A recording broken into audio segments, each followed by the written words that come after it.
ஆனைமுகனை தொழுதால் நவக்கிரகங்களும் மகிழும். நல்லதே நடக்கும், நல்லதே நடக்கும்.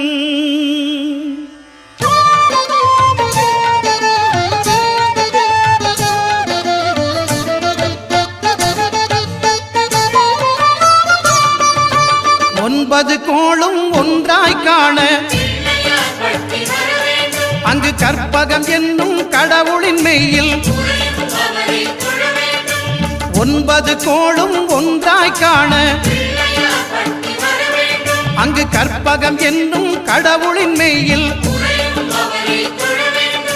சூரியன் முதலாய் 9 கிரகமும் பலவித குணங்களை கொண்டிருக்கும். எங்கள் கற்பக தருவில் அவை வரும்போது ஒன்றாய் சேர்ந்து பலனளிக்கும்.